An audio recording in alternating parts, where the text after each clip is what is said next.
Salut, c'est Nicolas. Jour -6 avant le brevet, c'est parti pour l'exercice. Dans cette dernière ligne droite, je te propose 6 automatismes. Tu peux mettre la vidéo sur pause ou aller chercher directement l'image dans la description, tu as juste à cliquer. Moi, je vais m'occuper tout de suite de la correction. Première question, calcul avec des puissances, donc on va juste rappeler les règles avant de commencer. Lorsque tu multiplies deux exposants puissance de 10, tu additionnes les exposants. Quand tu fais une puissance de puissance, tu multiplies les exposants. Et avec un quotient de puissance de 10, tu as juste à soustraire les exposants. Alors, les règles que j'ai mis ici avec les puissances de 10 fonctionnent avec des puissances de n'importe quel nombre. Mais il faut évidemment que ce soit à chaque fois le même nombre. Par exemple, 5 exposants A fois 5 exposants B est égal à 5 exposants A plus B, ça fonctionne aussi. On va s'occuper dans un premier temps de l'exposant d'exposant. Donc ici, on a dit qu'on multipliait les exposants. Donc 4 multiplié par moins 2, on a un négatif, un positif, ça va faire moins 8. À présent, au numérateur, j'ai deux puissances de 10 multipliées, donc je vais additionner les exposants. Je vais faire 3 plus moins 8, ça va faire moins 5. Il me reste un quotient avec des puissances de 10, donc ici je vais faire moins 5, moins 3. Donc moins 5, moins 3, ça fait 10 exposants, moins 8. Question 2, un article à 80 € est soldé avec une réduction de 25%. Quel est le prix après réduction ? 25%, ça fait partie de ces pourcentages qui sont très connus parce qu'en fait, ils font référence à une division très simple à faire. Je te montre pourquoi. Ok, j'ai fait un rectangle qui ressemble, on va dire, à la batterie sur ton téléphone portable. Je l'ai coupé en deux. Donc ici, quand je divise par deux, ça revient à prendre 50%. Donc 50% et 50% de chaque côté. Ça, c'est une division par deux. Découper mon rectangle en 4, ça revient à prendre des quarts de 25%. Donc diviser par 4, tu retiens que ça revient au même que prendre 25%. Donc c'est ce qu'on va faire ici. Divisé par 8, il est un peu moins connu, mais ça revient à prendre encore la moitié. Donc la moitié de 25, c'est 12,5. Donc divisé en 8, ça revient à prendre 12,5% d'une quantité. Et je t'en donne un dernier qu'on a déjà utilisé. C'est lorsque tu divises par 10, tu obtiens 10% d'une quantité. Dans notre situation, on divise par 4 puisqu'on veut 25%. Donc diviser par 4, tu peux diviser par 2 et encore par 2. Donc la moitié de 80, ça fait 40. Puis la moitié de 40, ça fait 20. Donc 25% de 80 €, c'est 20 €. Et comme c'est une réduction, il faut faire le prix de départ, enlever la réduction, et ça va donner le prix qu'on obtient. Donc la réponse est 60 €. Question 3, calcul avec des fractions. Alors que tu calcules avec des fractions ou avec n'importe quel nombre, il faut respecter les règles de priorité. Donc ici, tu as une addition et une multiplication. On va évidemment commencer par la multiplication. Pour multiplier deux fractions, c'est facile. Il suffit de multiplier les deux nombres du haut et les deux nombres du bas.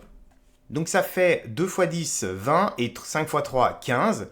Alors cette fois, il faut additionner deux fractions. Pour additionner deux fractions, c'est à peine plus compliqué puisqu'il faut avoir les mêmes dénominateurs.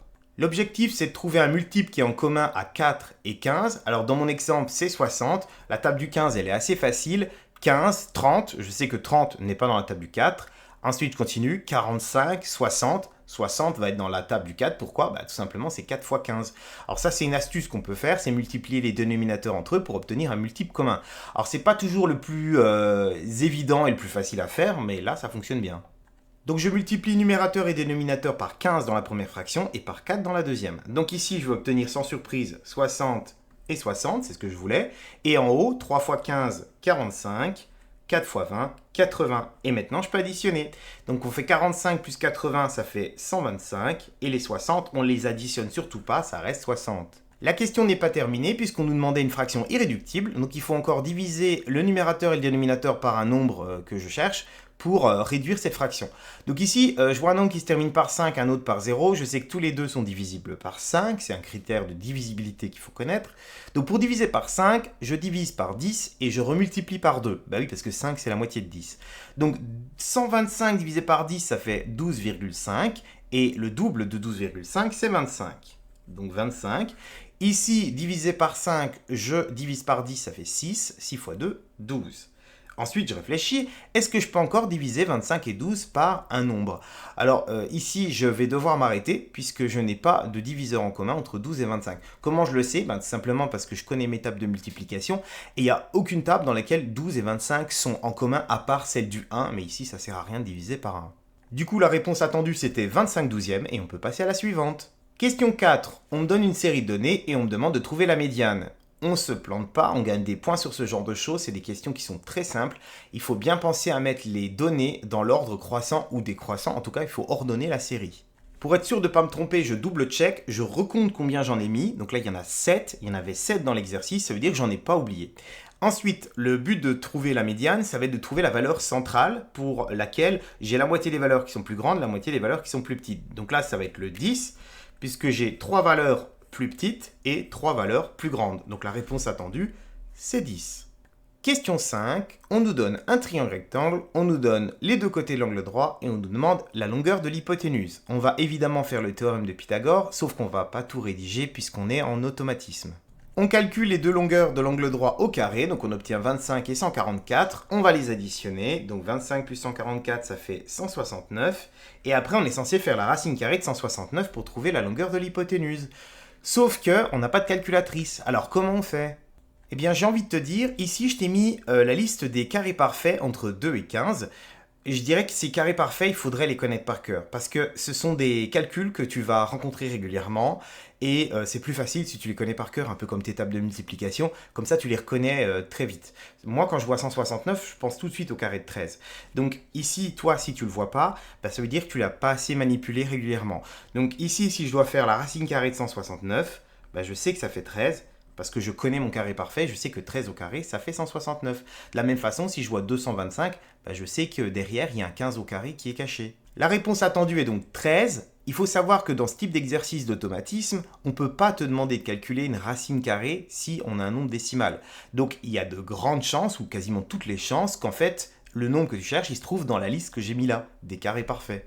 Question 6. La somme de 3 nombres entiers consécutifs est de 2025. Quels sont ces 3 nombres ? Alors, c'est typiquement le genre de question que j'aime bien parce que tu peux les résoudre en utilisant des outils mathématiques ou en cherchant un petit peu sur ta calculatrice, tu additionnes 3 nombres et tu regardes combien ça donne.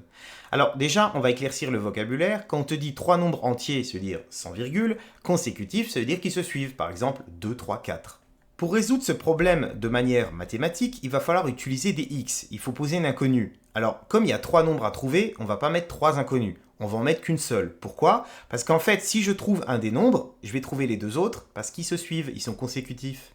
Du coup, je pose x, le premier nombre. Le deuxième nombre, il suit le x. Donc, combien il vaut ? X plus 1, puisqu'il est juste derrière. Puis, le suivant, il est 2 crans derrière le x, donc il vaut x plus 2. Ce qui fait que là, j'ai 3 nombres avec une seule inconnue. Et je vais pouvoir les additionner. Donc, j'écris x... C'est le premier nombre, x plus 1 le deuxième, x plus 2 le troisième, et le total, ça doit faire 2025. Tu commences à venir voir l'équation. Donc ici, on va un peu arranger ce côté-là. Donc on a 1x, 2x, 3x, on va écrire 3x. 3x plus 3 égale 2025. Et il ne nous reste plus qu'à résoudre cette équation pour trouver x.